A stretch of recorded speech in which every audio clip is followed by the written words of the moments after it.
Pronto, a gente parou no exercício da página 92. Em que questão?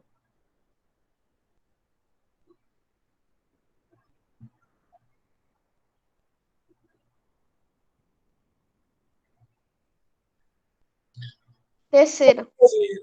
Beleza. Vamos lá, gente. Quem está faltando o livro aí para poder acompanhar? Professor, na segunda letra C.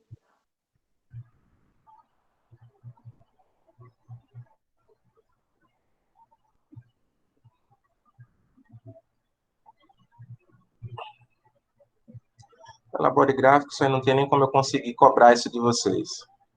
Não no simulado.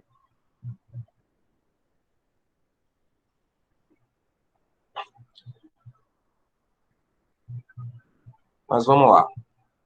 Temos aí na terceira questão, pelo menos a leitura, isso aí eu posso cobrar. Mas fazer, não.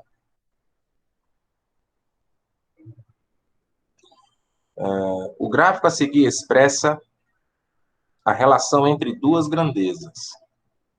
Identifica a expressão algébrica que o descreva. Pois bem, a gente está vendo um eixo cartesiano.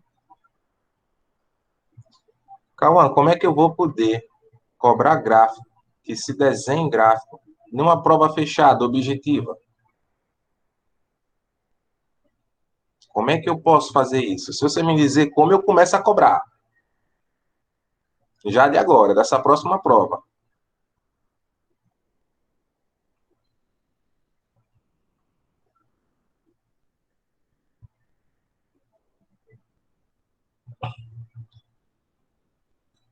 A gente está vendo um eixo cartesiano.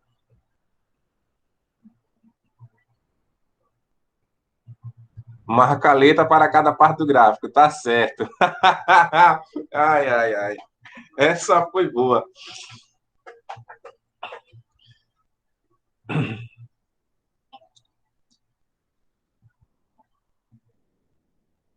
Vou começar a dar umas ideias, Luciano, fazer o simulado como era no presencial, né? Só dava certo se tivesse justificado. Aí dá para brincar.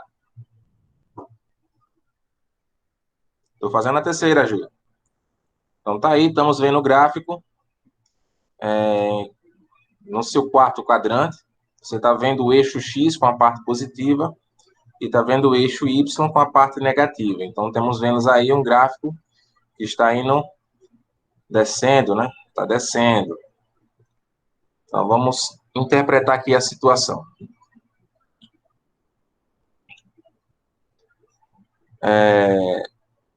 Observe que esse gráfico ele começa do zero.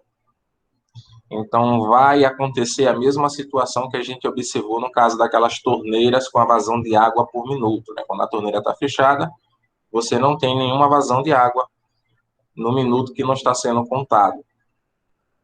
O tempo só começa a contar a partir do tempo que a torneira abre.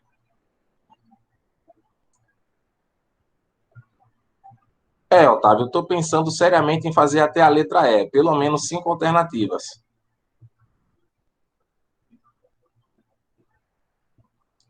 Fazer uma modificação aqui e ali, sabe? Para mesmo que você buscar na internet, vai perder tempo, encontra, mas vai perder muito tempo, a ponto de comprometer as demais para chutar.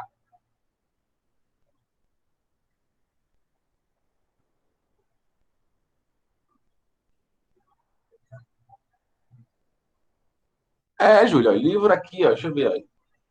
Só do 8º ano.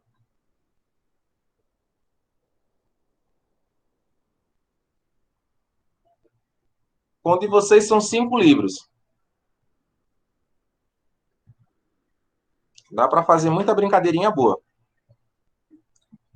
Eu tenho um livro do SESI, tenho um livro do Coque, tenho um livro do Amadeus e tenho um livro do Colégio Público. Aí fica bem legal.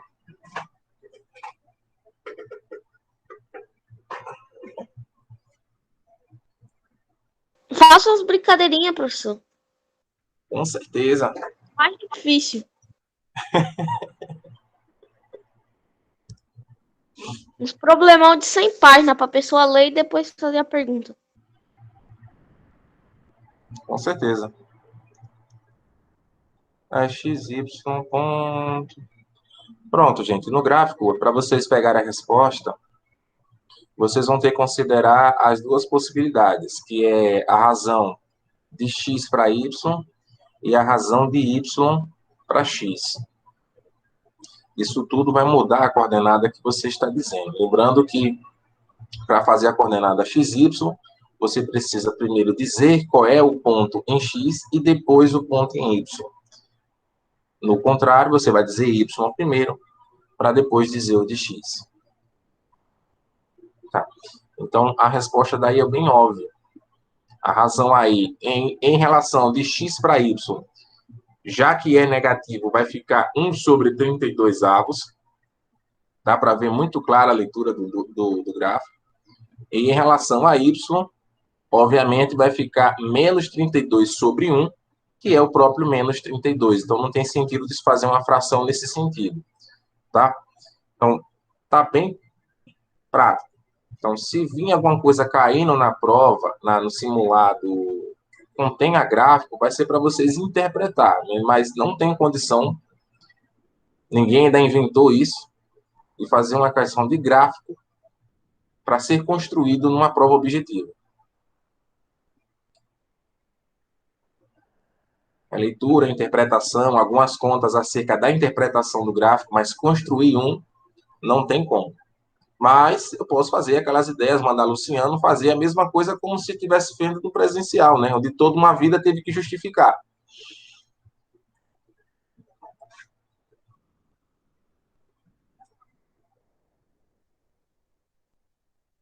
Tem, Cauã, me prove isso. Se você conseguir me provar isso, é 0 ou 10. Se provar, é 10. Se não provar, é 0. Topa? O quê? Construir um gráfico numa prova objetiva. E você me prova uma questão que me possibilite fazer isso. Vai dar pra arriscar a tela do celular, porque você pega uma caneta e começa a fazer os gráficos, aí dá. E vai me mostrar esse gráfico como? Pega outro celular, tira a foto, manda pro seu e manda pra você. Eu vi os problemas que deu. Aí, o caso de Luiz Carlos. Até hoje eu não recebi a prova dele.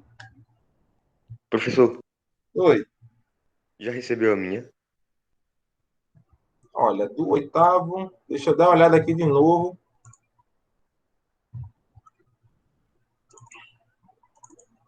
Eu Parece mandei que pra sim. Lídia de novo, ela disse que chegou. Avaliações, prova 1, notas, oitavo ano. Pronto. Eu não recebi José Roberto e nem Luiz Carlos. Ah, então a minha já enviou, eu acho. Os outros eu já recebi. Agora, esses dois, até o momento, olha que a prova foi dia 27, hoje é 13 e ainda não recebi. Eu falei com ela. Mas comigo. Vamos lá, vou botar aqui a resposta com vocês, que eu já tinha comentado. Então, em relação a x, vocês vão ter menos 1 sobre 32. Em relação a y,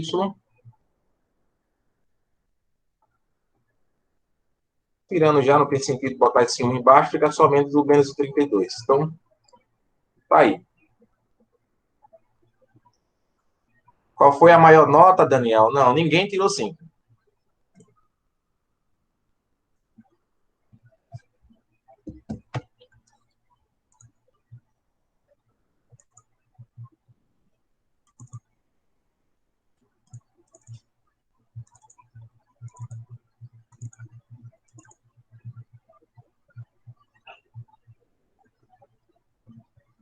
Para você ver, na primeira questão, quando eu tinha comentado aqui a resolução, era 3 itens para responder. Teve gente que foi lá e marcou uma letra, como se fosse uma questão de alternativa, quer dizer, nem se deu trabalho de ler. Aí falou, letra A. Aí eu, não leu não, nem a primeira questão da prova.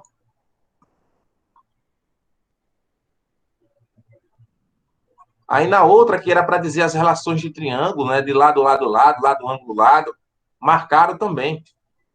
Não era para marcar. Era para dizer qual era a relação em cada um dos itens. Era só ler. Aí pronto, só por isso você já vai perdendo pontos preciosos por pura falta de atenção.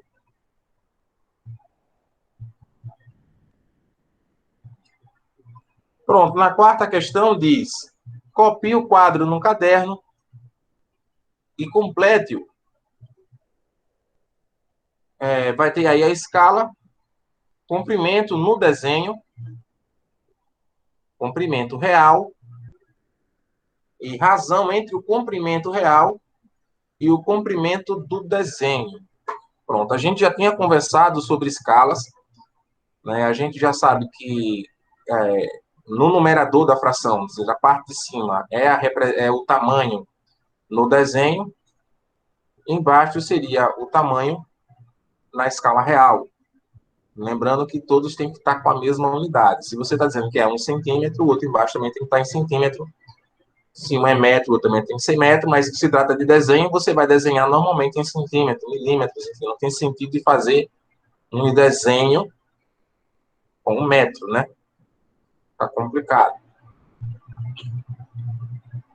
Não ficaria lidando com 0,0 alguma coisa, né? Para poder ter um pouco de sentido, mas vamos lá. Então, na segunda coluna, a gente tem aí a escala de 1 para 50, ou seja, se for em centímetro, significa que 1 centímetro representa 50 centímetros na escala real, ou seja, meio metro. Aí temos aí o comprimento no desenho é 4 centímetros. Então, para a gente saber na escala real, basta que a gente multiplique esses 4 centímetros pelo tamanho real, que é 50. Então, 4 vezes 50, temos aí 200. Tá? Então, fica 200 centímetros na terceira linha da segunda coluna. 200 centímetros. A gente já estudou como fazer isso. Aonde? Na segunda coluna, terceira linha.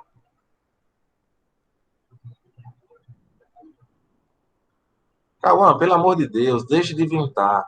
A gente tem uma experiência de séculos em matemática, décadas em provas de Enem, vestibular, concurso público. Ninguém nunca pediu para construir gráfico uma prova objetiva, até porque quando você vai corrigir, você só olha a alternativa marcada, você não vai ver qual foi o cálculo. Você não vai ver isso. Você só vai ver qual é a letra. Se você marcou de A até E. Não vai olhar o cálculo, não vai olhar qual foi o rabisco. Tanto é que isso não se entrega, você só entrega a folha de gabarito, a folha de resposta, o cartão de resposta. É difícil assim de compreender. Aí está agora querendo inventar alguma coisa.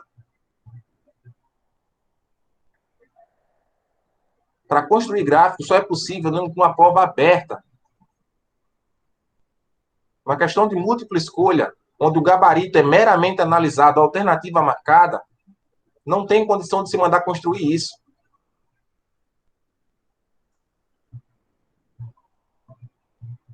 A única possibilidade é fazer com que esse gabarito seja aplicado, esse simulado seja aplicado nos mesmos modos do presencial. Nos mesmos modos.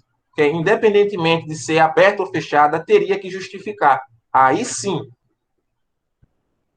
Eu poderia fazer uma pergunta que só aceitaria a justificativa se desenhasse o gráfico. Certo?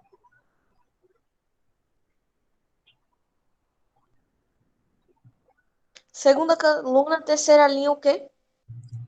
Na segunda coluna, terceira linha, se você tem a escala de 1 para 50, você está dizendo, se for em centímetro, para fazer aqui uma relação coerente, é você dizer que 1 centímetro desenhado na folha de papel está representando 50 centímetros num tamanho real. Então, se ele chega para você e diz que o comprimento no desenho é 4, significa que você deve pegar esses 4 centímetros e multiplicar por 50, que você vai ter 200 centímetros. Tudo bem? Eu estou tendo a confirmação agora que é em centímetro por conta do gabarito aqui do livro.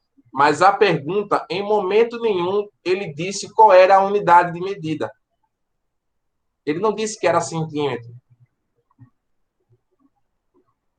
Tá? Embora normalmente se esteja, quando você vai, por exemplo, para o campo da geologia, da agrimensura,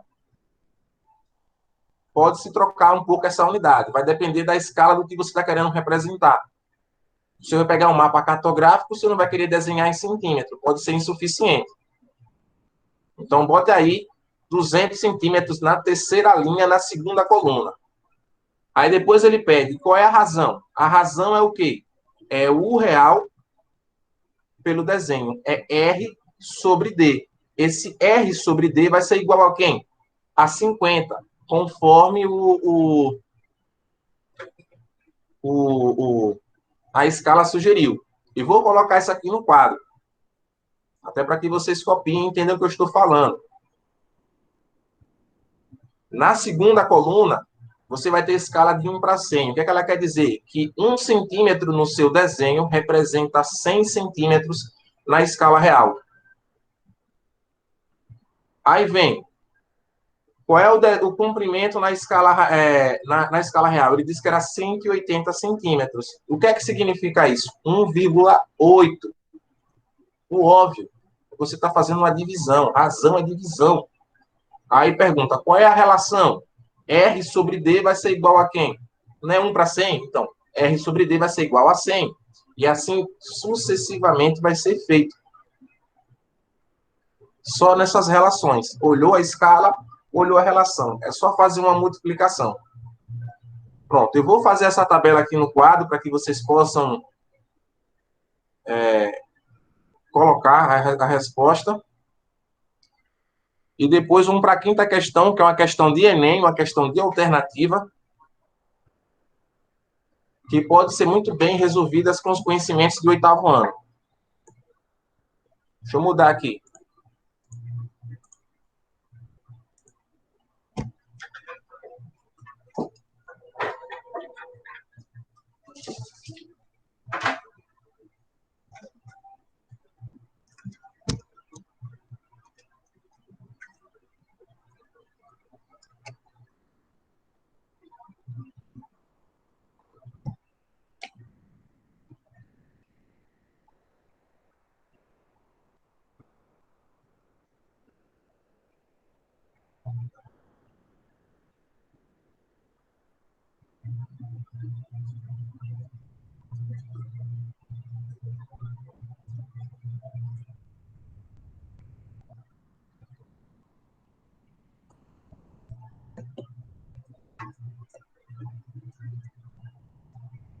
Dois, três, quatro.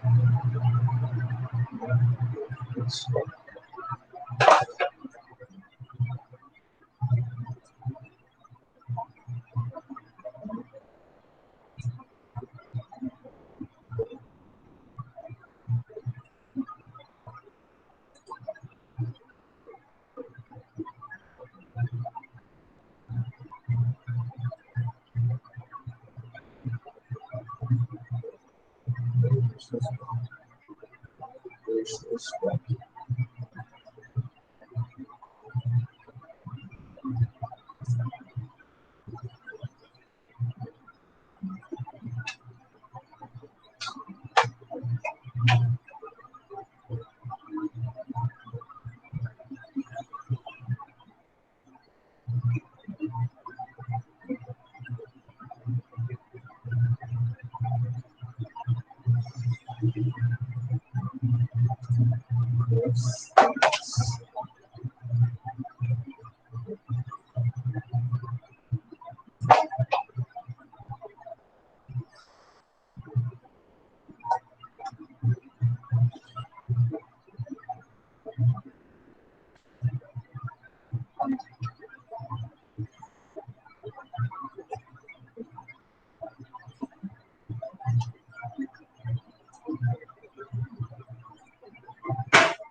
Pronto. Desenho.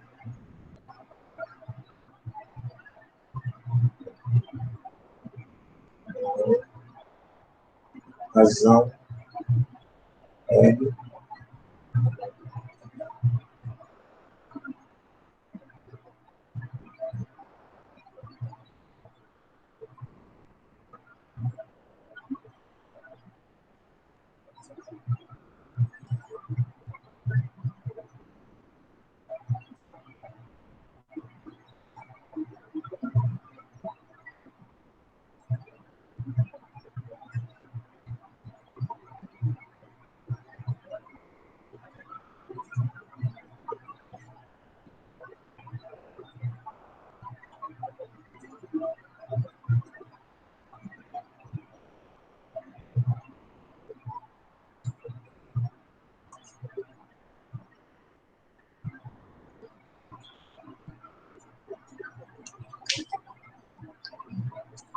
Pronto, e aqui vão as respostas que já tinha falado.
Pronto, isso seria a ideia mais ou menos do gráfico.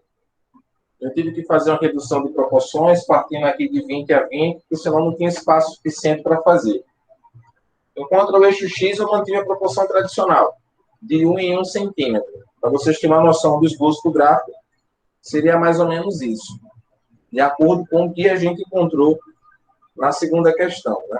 Lembrando que a gente encontrou umas razões que certamente eu devo ter dito que era a situação 1, situação 2, ou possibilidade de 1 ou 2, eu não me lembro como é que eu escrevi isso, mas uma possibilidade é você fazer, né, o D pelo tempo, ou seja, o D pelo D, ou o T pelo D, e o preço da gasolina, e o preço em relação à gasolina e o preço em relação ao etanol. Se quiserem fazer, o desenho está aí. Enquanto a quarta questão, o que está em preto são os espaços em branco que está no livro para a gente colocar. Como eu tinha dito, pegando o primeiro exemplo aqui, se a escala é 1:50, significa que 1 centímetro no desenho representa 50 centímetros na escala real, meio metro, né?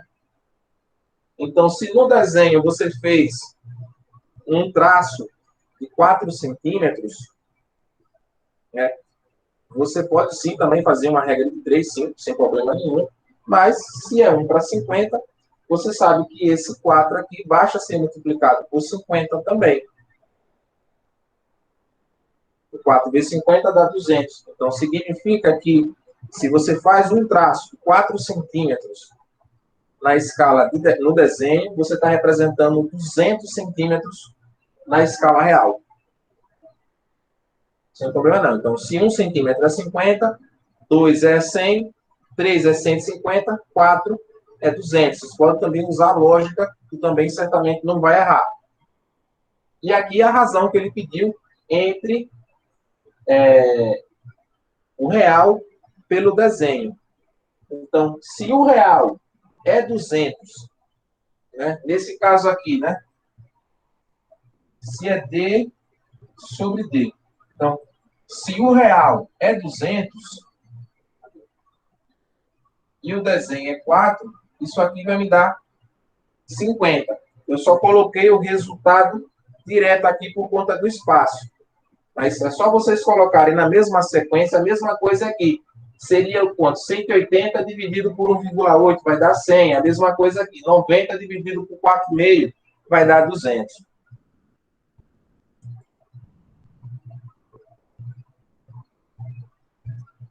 Só isso.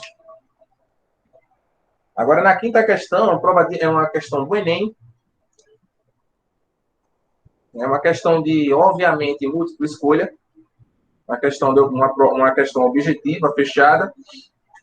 E vai ter as frutas que antes se compravam por dúzia, hoje podem ser compradas por quilograma, existindo também a variação dos preços de acordo com a época de produção. Considere que, independentemente da época ou variação do preço, certa fruta custa R$ 1,75 por quilo. Dos gráficos a seguir, o que representa o preço M pago em reais pela compra de N quilos desse produto.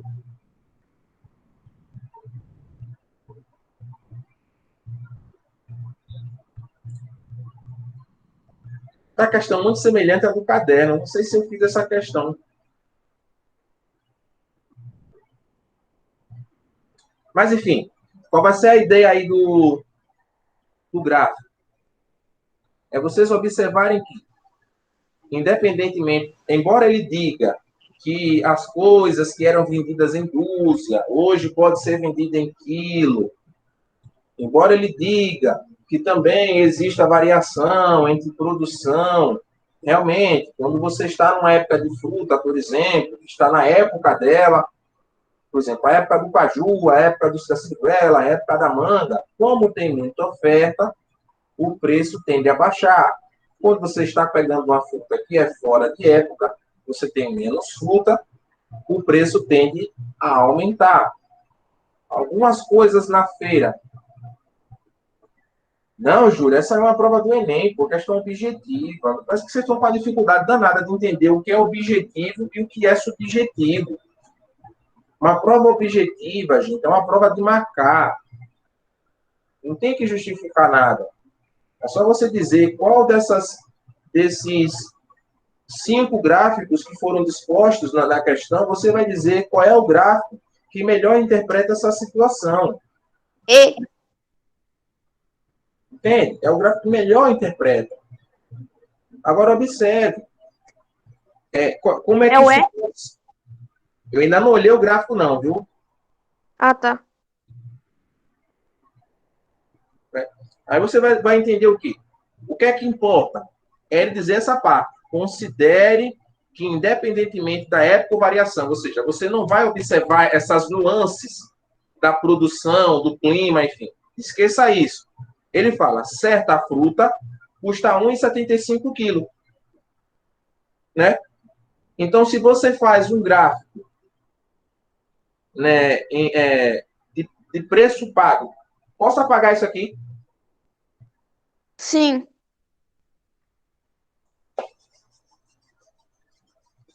Vou fazer aqui rapidinho, que o horário já está terminando. Então, se eu faço um gráfico e digo que aqui o eixo Y, o eixo X, é o primeiro que ele botou, que é o preço. Né? E no eixo Y é o quilo. Não é verdade? Então, quer dizer, se você não comprar nada, você vai pagar quanto? Nada. Não é verdade? Se você não pegou nada, o preço de 0 quilo é R$ 0. Agora, se você pegar 1 quilo, então observe, como você tem a possibilidade de não comprar nada e não pagar nada por isso, é diferente, por exemplo, da situação de um táxi. Um táxi, se você chamar ele e entrou no carro, você já está com o preço lá no taxímetro para pagar. Não é verdade? Independentemente se você rodou ou não. Se você simplesmente chamou o táxi, entrou, já está ali o preço da bandeira.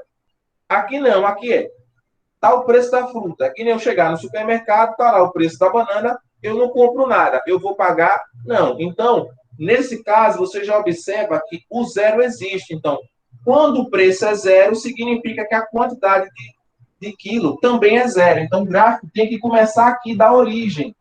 Só por esse motivo, você já vai descartar aí o item B e o item D. Porque tem que começar da origem. Aí você vai dizer, e se eu comprar pegar 1,75? Eu vou pegar 1 quilo. Deixa eu até pegar o... Se eu pegar 1,75 aqui de preço, eu compro 1 quilo. E se eu pegar aqui 3,50? Né, na verdade, 75, 50, você vai ter aí... Vamos botar alguns quilinhos a mais. Vamos dizer que você compre 2 quilos, você vai ter 3,50. Então, se aqui é 3,50, são 2 quilos. Aí você, se eu pegar 3 quilos, aí você soma mais 1,75, vai dar 5,25.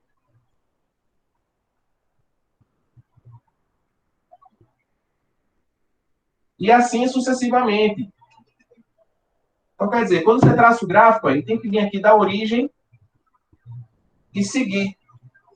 Então, não tem condição de dar essa curvatura como aconteceu no item A, sem condição, porque uma coisa está diretamente errada, tá ligada à outra. Se ele dá uma curva, é como se o quilo fosse baixando, né? Já que, repare, no gráfico A ele veio da origem, aí daqui a pouco ele desce, né? Ele vem assim, ó.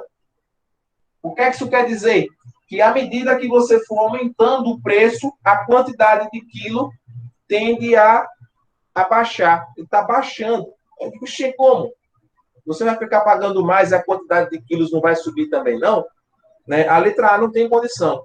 A letra C aí é que é mais escandalosa ainda. Embora também comece a dar origem, ele vem dando aquela iniciativa certinha, daqui a pouco ele sobe, como se o preço fosse o preço cada vez menor, você fosse ter 1 quilo maior. Não tem condição isso. Né? A letra D e B, como eu já tinha dado, pelo simples fato de não ter começado pela origem, não deve ser considerada. O item aí é a letra E. Se bem que aqui no gráfico ele inverteu, viu? Ele escreveu um gráfico, uma situação, eu botei quilo aqui e preço. No gráfico ele colocou preço e quilo aqui, que dá na mesma coisa. O gráfico vai se comportar do mesmo jeito. Porque como é que ficaria? 1 quilo, 1,75. 2 quilos, 13,50. E assim sucessivamente. O comportamento não iria mudar.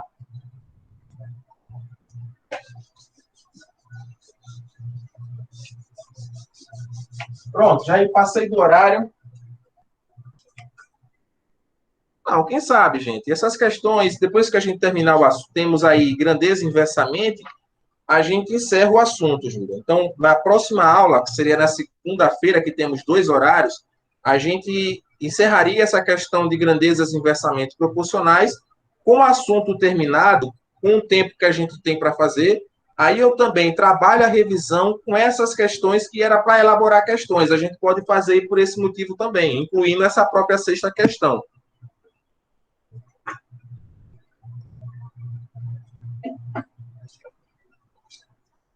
Pronto.